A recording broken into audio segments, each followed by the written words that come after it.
সালাতে দোয়া কবুল হয়। সালাতে দোয়া কবুলের তিন জায়গা।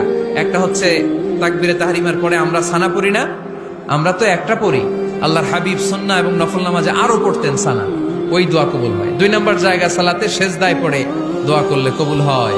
আকরাবু মা ইয়াকুনুল আবদু মির রাব্বিহি ওয়া হুয়া সাজিদ ফাকসিরু ফীহি দুআ। বান্দা যখন সেজদায় লুটিয়ে পড়ে বান্দা আল্লাহর সবচেয়ে কাছে চলে যায়। কিন্তু বিশ্বনবী বলে সেজদাটা তোমার রবের কুদরতি পায়ের উপরে পড়েছে। সেজদায় পড়ে দোয়া করেন। সালাম ফিরানোর আগে বিশ্বনবী দোয়া করতেন, লা ইউসাল্লিমান্না আহাদুকুম হাত্তা ইয়াতাআওয়াযা মিন আরবা'a।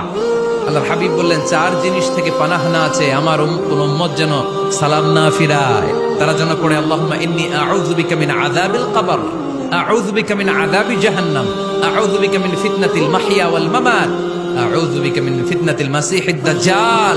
আল্লাহ কবরের আযাব থেকে বাঁচাও, আল্লাহ জাহান্নামের আগুন থেকে বাঁচাও, আল্লাহ জীবন